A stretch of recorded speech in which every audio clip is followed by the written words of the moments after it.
అందరికీ hello hi. మీ అందరూ చాలా బాగున్నారని తెలుస్తాను. చిన్న చిన్న ఆనందాలు పంచుకోవడాలు, చిన్న చిన్న సంభాషణలో మునిగిపోవడాలు, ఒకరినొకరు నవ్వుతో పలకరించుకోవడాలు, ఎక్కువగా ఆలోచించని అమాయకత్వాలు, పరుగు తీయకుండా పాలు తాగే నిదానాలు, మన చుట్టూ ఏం జరుగుతుందో పట్టించుకోవడాలు, వాన వచ్చినప్పుడు పడవలు వేసుకునే చిలిపితనాలు, ఆకాశంలో విమానం కనిపిస్తే చెయ్యూపే అమాయకత్వాలు, మెరుపులకి పోజులిచ్చి వానల్లో తడిసే అల్లర్లు, అప్పుడప్పుడైనా ఆ క్షణాలు తిరిగి వస్తే అంతే చాలు. ఈసారి మనం బ్రతుకుతున్న కల్పిత కృత్రిమ అదే ఆర్టిఫిషియల్ ఇంటెలిజెన్స్ భాగమైన ప్రపంచం గురించి మాట్లాడాలనిపిస్తుంది. జూన్ వచ్చింది, ఇంకేముంది, స్కూల్స్ మొదలవుతాయి. ఇప్పటికే వీపుకు తగిలించుకునే మొయ్యలేని భారాలని మీరు కొన్ని వేలు పోసి కొనేసుంటారు. అదేనండి, పాఠ్యపుస్తకాలని చదువుకునేందుకు కొనే ఉంటారు కదా. అలా కొత్త అకాడమిక్ ఇయర్కి శ్రీకారం చుట్టబోతున్నాం మనం అంటున్నానని ఆశ్చర్యపోకండి, ఆ చదువులు చదివేది మనమే కాబట్టి. ఇప్పటి పిల్లలకి పుస్తకాలు చదివే ఓపిక తీరిక ఉండట్లేదు కదా. ఇక కొన్ని నాటకాలకి ఇప్పటి నుంచే సిద్ధపడాలి. ఈరోజు పడుకోవాలనుంది, మాస్టర్ షీఫు లాగా లేని టీచర్ నాకు నచ్చలేదు, హోంవర్క్లు ఎక్కువగా ఇచ్చేస్తున్నారు, నిన్న చెప్పిన లెసన్లో ఈరోజు ఎగ్జామ్, తక్కువ మార్కులు వస్తే అరుస్తుంది ఆ మంకీ టీచర్, నేను చదవను, ఆ పిచ్చి స్కూల్లో ఆడుకోనివ్వరు, గ్రౌండ్లో గడపనివ్వరు, నాకు నచ్చలేదు, నేను కూడా హ్యారీ పాటర్ లాగా Hogwarts school of witchcraft and విజర్డరీకి వెళ్తాను, ఎప్పుడు పంపిస్తావు? నా పక్కనవాడు నా స్పైడర్ మ్యాన్ బాక్స్ లాగేసుకున్నాడు, నా వెనక బెంచ్లో చూసిన iron man tony stark key chain నాకు కావాలి, నిన్న చెత్త స్టూపిడ్ పిల్ల నా చోటా భీమ్ వాటర్ బాటిల్ ఇసుకలో పడేసింది, కోకో మెలన్ కొత్త బాటిల్ కావాలి, ఈరోజు మ్యాక్డీ నుంచి హ్యాపీ మీల్ స్నాక్స్లో న్యూటెల్లా స్ప్రెడ్ వేసిన చీజ్ బర్గర్ పెడతావా? Chocolate milk shake French fries కూడా ఇస్తే ఫ్రెండ్స్తో షేర్ చేసుకుంటా, లేకపోతే అన్నం తిన్ను అని స్కూల్కి వెళ్ళడానికి వాళ్ళ కోరికలు వింటూ ఉంటే పొద్దున్నే బీపీ పెరుగుతూ ఉంటుంది. పైగా ఆ లిస్టు రోజు రోజుకి మారుతుంది. ఇవన్నీ ఇంట్లో వారు అలవాటు చేస్తేనే తెలుస్తున్నాయి అనుకుంటున్నారేమో. ఈ పిల్ల పిడుగులకి ఇన్ఫర్మేషన్ వచ్చే సోర్సులు మన ఊహకందనివి. స్కూల్లో చర్చల నుంచి వీళ్ళు ఫాలో అయ్యే టీవీ ఛానల్స్ వరకు ఇలాంటివి నేర్పేవే. ఇక సినిమాలకి వెళ్తే టప్ పాప్కార్న్ నుంచి చాక్లెట్ వాఫిల్స్ వరకు సినిమా టికెట్లకి సమానంగా అయ్యే ఖర్చులకి భయపడి సినిమా హాల్స్కి కూడా వెళ్ళడం మానేశాం. ఎప్పుడో అప్పుడప్పుడు ఒకటి తప్పట్లేదు. ఇక వద్దనుకున్నా ఆగమన్నా ఆ సినిమాల ప్రభావం, సినిమా హీరోల ప్రభావం లేకుండా ఆపలేం కదా. అవెంజర్స్ థీమ్ లంచ్ బాక్స్ నాకు కావాలి అని పోలికలు మొదలు.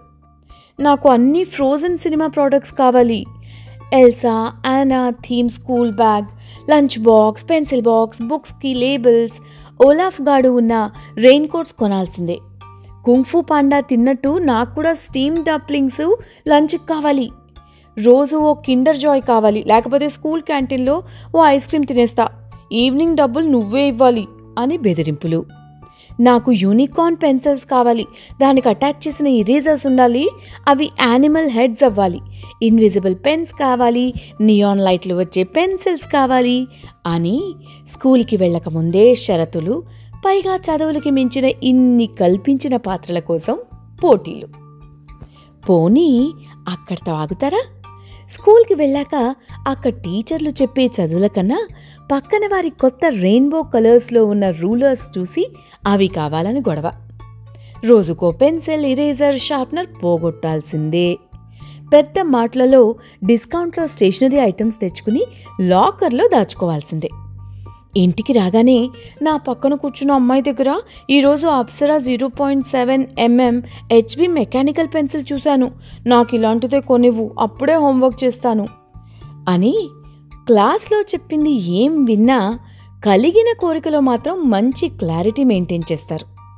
రేపు ఖచ్చితంగా ఫ్యాన్సీ పెన్సిల్ కొనివ్వకపోతే స్నేహితులు అవ్వకపోగా అదే పెన్సిల్ కోసం శత్రువులైపోతారు. ఈలోగా వాట్సాప్లో క్లాస్ టీచర్ ఇద్దరి పేరెంట్స్ని పిలిచేసి క్లాస్లో తాను తేల్చాల్సిన పనిని పేరెంట్స్ మధ్య రైవల్రీ మీటింగ్ చేస్తుంది. ఈ వేసవి సెలవుల్లో ఈ గొడవలు తప్పుతాయని మాత్రం అనుకోగలమా? ఇంట్లో ఉంటే ప్రతి క్షణం నసపెడతారని సమ్మర్ క్యాంప్ వెతికితే అందులో కూడా వాళ్ళకి నచ్చినట్టే ఎంచుకోవడాలు. నాకు సంగీతం వద్దు, భరతనాట్యం వద్దు అంటూ ఇంద్రధనస్సులో రంగులు చెప్పలేకపోయినా hip hop, break hop dance, breakup dance పేరుతో పిచ్చి గంతుల మోజులు, గిటార్ సైజు లేని వాళ్ళు కూడా గిటార్ నేర్చుకోవాలని పంతాలు. క్లాసెస్కి వెళ్ళకముందే గిటార్ గురించి రీసెర్చ్ చేసి దాని రేట్లు కనుక్కుని కొనమనడాలు. ఈ సమ్మర్లో క్రికెట్ నేర్చుకుంటానని అనేసరికి డబ్బెలాగో వదలకపోదు అని ముందుగానే క్రికెట్ కిట్ తెప్పించాం. బ్యాటింగ్ ప్యాడ్లు, thigh pads, abdominal guard, chest guard, cricket bat, batting gloves, elbow guard, helmet kit, bag అన్నీ ఇచ్చి క్లాసెస్కి పంపిస్తే శ్రద్ధగా నేర్చుకుంటారా పోనీ? 2 రోజులు కొత్త మోజులో వెళ్ళి రావడం. 3వ రోజు ఫోన్లో బబుల్ షూటర్, స్నిపో striker, 3D tennis, hit wicket cricket లాంటి యాప్లు డౌన్లోడ్ చేసుకుని ఆడేయడం. ఇంత నిలకడలేని స్వభావాలు, ఏమన్నా అంటే కోపాలు. తెలుసుకునే విషయాల్లో ఎన్ని నిజాలున్నాయి అని సరిచూసుకునే లోపల ఓ 10 యూట్యూబ్ షార్ట్లు చూసేయచ్చనే ఆతృతలు.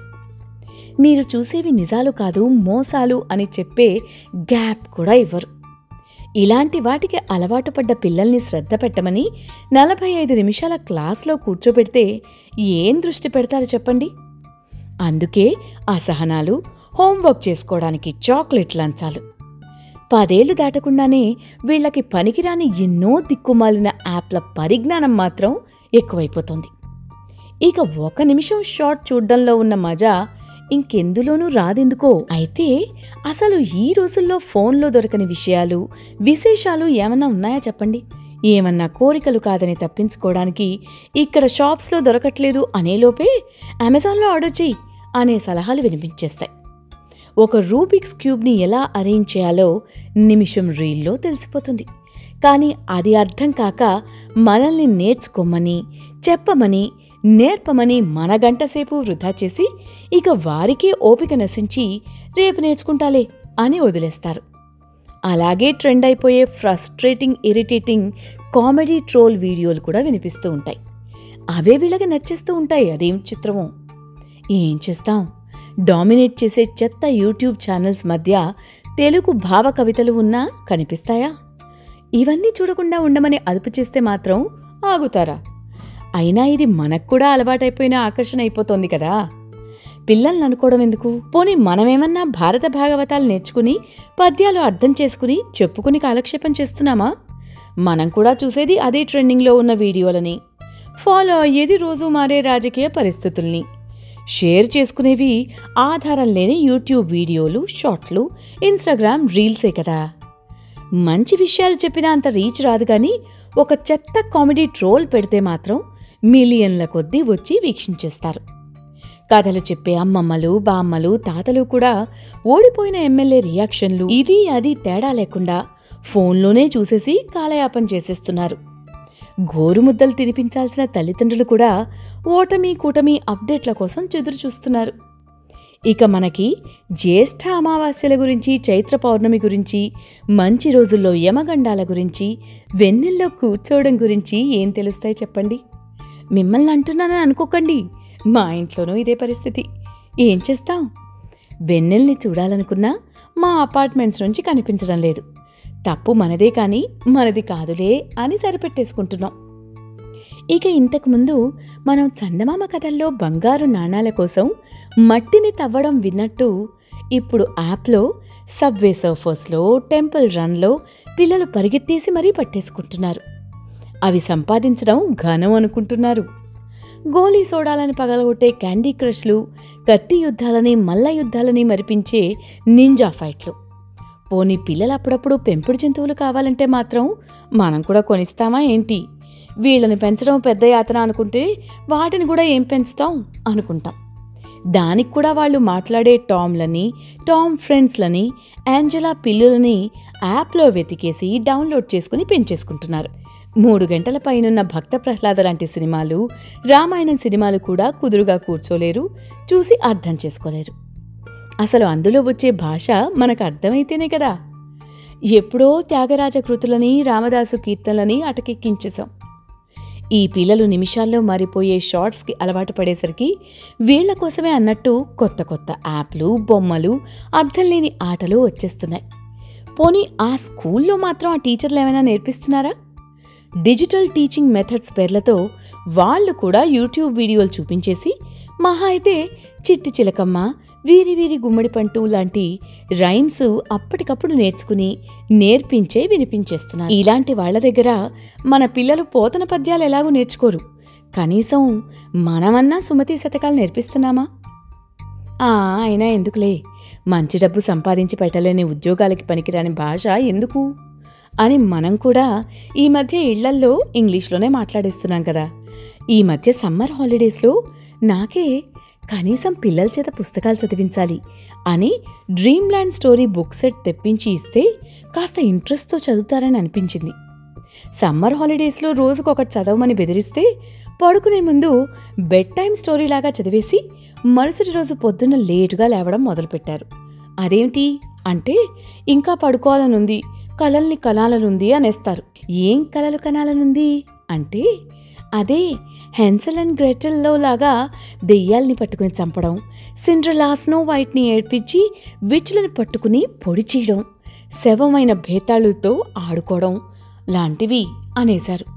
పైగా ద కాంజూరింగ్ సినిమాలో ఉన్నట్టు అలాంటి వేషాలు వేసుకుని క్లాస్మేట్లను ఏడిపించాలని ఉందిట. నేను తెప్పించిన పుస్తకాలలో లేని దెయ్యాలు వీళ్ళకి నేను పరిచయం చేయకపోయినా తెలిసిపోతున్నాయి. కొన్ని పుస్తకాల్లో నెగటివ్ క్యారెక్టర్లు మాత్రమే హైలైట్ అవుతున్నాయి. ఇంకా మా ఫ్రెండ్స్ చూసినట్టు మన ఇంట్లో ఎందుకు నైట్ అవుట్ చేసి ద రింగ్, ద కాంజూరింగ్ లాంటి సినిమాలు మనం చూడట్లేదు, కనీసం విక్టర్ ఫ్రాంకెన్స్టైన్ బొమ్మలు కూడా కొనట్లేదు అని గొడవ చేయడం మొదలుపెట్టారు. దీనికి తోడు హాలోవీన్ కాస్ట్యూమ్ కొనమని ప్రాణం తీయడం మొదలుపెట్టారు. లాస్ట్ ఇయర్ స్కూల్ వాళ్ళ హాలోవీన్ డే సెలబ్రేషన్ అంటే ఆ రోజు స్కూల్ మానిపించి ఇంట్లో కూర్చోపెట్టాను. అవన్నీ నిజం కాదు, అవన్నీ కల్పితాలు, అవి మనం చేసుకునే పండగలు కాదు, అవన్నీ చూసి మనం మోసపోకూడదు, అవి కావాలని అడగకూడదు అని నచ్చజెప్పే ప్రయత్నం చేస్తే హనుమంతుడు ఆకాశంలో ఎగరడం నిజమా? నిజమైతే సినిమాలో చూపించినట్టు ఇప్పుడు మనకెందుకు కనిపించడు? హనుమాన్ సినిమాలో స్టోన్ నాకు కూడా కావాలి అని ఇండియన్ సినిమాలనే ఆధారం చేసుకుని కూడా సతాయిస్తున్నారు. పైగా మనం సమాధానం చెప్పలేని ఎదురు ప్రశ్నలు. అసలు మనం చెప్పేది పూర్తి చేయనిస్తే గొప్ప. ఇక మనం కథలు చెప్తే మాత్రం వింటారా? ఆ కథల్లో ఎలాంటి హీరో ఉండాలి, ఎలాంటి విలన్ ఉండాలి, ఆ కథలో ఎలాంటి ట్విస్ట్లు ఉండాలి అని వాళ్లే చెప్పేస్తే వాటిని ఆధారంగా చేసుకుని మనమే కొన్ని కథలు అప్పటికప్పుడు అల్లుకుని వాళ్ళకి నచ్చేలా చెప్పకపోతే మళ్ళీ వాళ్ళు వినరు. ఇది ఇంకో గోల. అసలు వీళ్ల వయసులో నాకు ఈ ప్రపంచం గురించి తెలీదు. లోకంలో ఇంట్లో వాళ్ళు, పక్కింటి వాళ్ళు, స్కూల్లో వాళ్ళు ఉంటారని తప్ప ఇంకెవ్వరూ తెలీదు. ఎక్స్ట్రా టెరెస్ట్రియల్ స్పీషీస్ గురించి ఎవ్వరూ ఏమీ చెప్పలేదు. కానీ ప్రతి ఎపిసోడ్లో మీతో పంచుకుంటున్నట్టు ఎన్నెన్నో విషయాలు జ్ఞాపకాలుగా గుర్తుండిపోయాయి. వీళ్ళకి నేను ఆ జ్ఞాపకాలు ఇవ్వగలుగుతున్నానా? ఇచ్చినా వాళ్ళు తీసుకుంటారా? అప్పట్లో ఊహాత్మకత పెంచే చందమామ కథల్లో ఎగిరే గుర్రాలు, మాట్లాడే జంతువులు, స్వర్ణ ఖడ్గాల కోసం సాహసాలు, పాతాళ భైరవులు ఉండేవారు. ఇప్పుడవన్నీ సర్వసాధారణమైపోయి థానోస్ మ్యాజిక్ స్టోన్స్ హ్యాండ్ 2000 రూపాయలు పెడితే చేతికొచ్చేస్తోంది. ఇంకా నయం, ప్రపంచాన్ని నాశనం చేసే శక్తులతో కలిసి రానంత వరకు సంతోషం అనుకోవాలి. డబ్బుకి విలువ లేకుండా పోతోంది. దేవతలు ఇచ్చే వరాల కన్నా దెయ్యాల వల్ల వచ్చే భయాలు ఎక్కువగా ఆకర్షిస్తుంటే వీళ్ళని పగా ప్రతీకారాలు తీర్చుకునే కథలు కనిపించి వినిపించేస్తున్నాయి. ఒకవైపు చాంద్రాయణ్ గురించి పిల్లలకి చెప్తున్న ఆ స్కూల్లో వాళ్ళు ఇంట్లో అమ్మలు పాడే చందమామ పాటల్ని అబద్ధం చేస్తున్నారేమో అనిపిస్తుంది.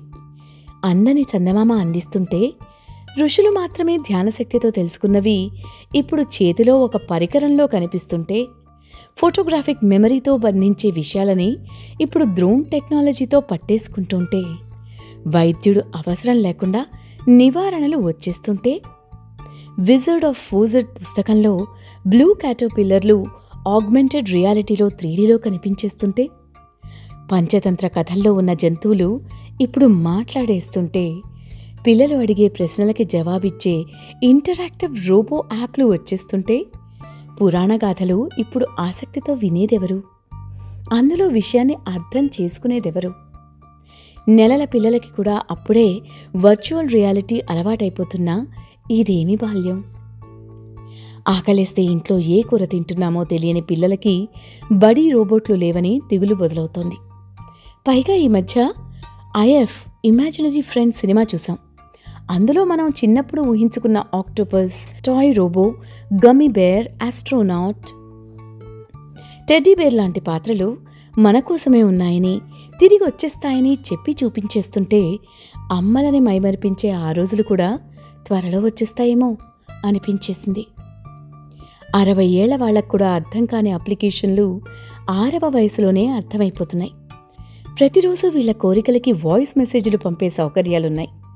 ఆడుకోవడానికి యాంగ్రీ బర్డ్స్ ఆటలు, మూడ్లకి ఎమోటికాన్లు రిప్లై ఇచ్చేయడాలు, యూట్యూబ్లో కనిపించే ప్రతిదీ స్క్రీన్ షాట్ తీసి పంపించడాలు, చదువుకోవడానికి తీరికలేని వీళ్లకి ఇప్పటికిప్పుడు ఎదిగిపోవాలని ఎంతో తొందర. సైకిల్ తొక్కలేని వీళ్లకి స్పేస్ షిప్లని నడిపే ఆస్ట్రోనాట్ అయిపోవాలని, చంద్రుడి మీదికి వెళ్ళిపోవాలని, పాతాళం నుంచి సత్యలోకం వరకు చుట్టేయాలని, లిటిల్ కృష్ణాలో చూపించినట్లు ప్యారలల్ యూనివర్స్లన్నీ తిరిగి రావాలని. నేల మీద నిలబడలేని, నిలకడలేని జీవిత గమ్యాలు. ఇంట్లో వారి మాటల కన్నా యూట్యూబర్ల షార్ట్స్ ఫాలో అయ్యే వీళ్లది గూగుల్ అసిస్టెంట్లని వాయిస్ మెసేజ్లతో ఉపయోగించేసుకుని క్లాస్ హోంవర్క్లు కంప్లీట్ చేసే వీళ్లది అమాయకత్వాన్ని మించిన అతి తెలివితేటలు చూపించే వీరిది ఏమి బాల్యం? ఇదెక్కడి బాల్యం? పెడార్థాలు లేని బోసి నవ్వులు, కవ్వించి పారిపోయే లేత సిగ్గులు కొత్తగా కనిపించినా మనని నవ్వించిన వారిని హత్తుకోవడాలు ఇప్పుడేవి? జోలపాట పాడే అమ్మలు, మురిపం పంచే నాన్నలు ఇప్పుడు బిజీ అయిపోయారు. పెద్దల గారాల చుట్టాల ప్రేమలు అవసరానికి వింత నాటకాలు అయిపోయాయి. ఎందుకు? అచ్చులు హల్లులు కూర్చుకుని పెదవులు కలిసే పదాలు, భాష నేర్పే పద్యాలు ఇప్పుడెక్కడున్నాయి? ఏమైపోయాయి ఆ రోజులన్నీ? కొంటితనం, పెంకితనం, అల్లరితనం, అమాయకత్వం, మంచితనం, చిలిపితనం కలబూసిన సమ్మేళనం నాకు తెలిసిన బాల్యం. ఇప్పుడు ఎందుకు లేదో తెలియదు. మధుర జ్ఞాపకాలతో కాకుండా చేతిలో పరికరాలతో, గుండెదడ పెంచే అలజడి మూతలతో, భక్తి గీతాలతో కాకుండా అక్కడ్బక్కడ్ పాటలతో అర్థం లేకుండా వినిపిస్తోంది. చేతిలో పెద్ద బాల శిక్ష లేకుండా వీడియో గేమ్లతో కనిపిస్తోంది. మట్టి నేల అంటని సౌకర్యాల మధ్య మట్టి వాసన పీల్చలేని కాలుష్యాన్ని ఆస్వాదిస్తూ, 4 గోడల మధ్య ఇరుకుల్లో ఇరుకుతూ, చుట్టూ ఉన్న ప్రపంచాన్ని మర్చిపోతూ, కాలమార్పులకు ఆరోగ్యాలను బలిస్తూ, ఆవేశాలని అలవాటు చేసుకుంటూ, విలువలని కోల్పోతూ, అవసరం లేని వస్తువులపై డబ్బులు తగలేస్తూ, చిగురించాల్సిన పువ్వులా వికసించకుండా, ఉదయంలా ఉదయించకుండా, నిసికమ్మే చీకట్లలో అస్తమిస్తూ ముగిసిపోతోంది. చరిత్రలో కథలా మిగిలిపోతోంది. ఈ మధ్యే తెలుసుకున్న విజయవాడలోని దీపా మెమోరియల్ ట్రస్ట్ ఆధ్వర్యంలో సృజనాత్మకత ఉండే అభ్యాస విద్యాలయం లాంటి స్కూల్స్ ఇంకా రావాలి. పిల్లలు ఇష్టపడే ఆటలకి ప్రాధాన్యమిస్తూ చదువుతో ఇంకెన్నో నేర్పుతున్న వీరు ఫిన్లాండ్ విద్య వ్యవస్థ నుంచి కూడా ప్రశంసలు అందుకుంటున్నారట. మనకి తెలిసినంతలో ఇలాంటి మార్పు తీసుకురాలేమా? గడిచిపోయిన కాలానికి వెళ్ళకపోయినా పిల్లల్లో వచ్చే ఇలాంటి వింత మార్పులు చూడాల్సిందేనా? రాబోతున్న కల్కి సినిమాలో విష్ణు అవతారాల రిఫరెన్స్ ఉంటుంది అన్న మ్యాసివ్ స్పెరికల్ వీల్ ఉన్న ఒక బుజ్జి అనే ఫ్యూచర్ రోబోటిక్ కార్ కనిపిస్తే ఒప్పుకోవాల్సిందే కదా. గుర్రంపై రావాల్సిన అవతారం ఇలాగే వస్తాడేమో అని పిల్లలు అనుకుంటే ఊరుకోవాల్సిందేగా. సరే, ఆ సినిమా విశేషాలు రిలీజ్ అయ్యాక చెప్పుకుందాంలేండి. అందాక మీరే కాదు, నేను కూడా మన రాజకీయ నాయకుల ప్రమాణ స్వీకారాలు ఫాలో అవ్వాలి. ఈసారి మరో విషయంతో వినిపించే వరకు సెలవు మరి. అందరూ జాగ్రత్తగా హ్యాపీగా ఉండండి.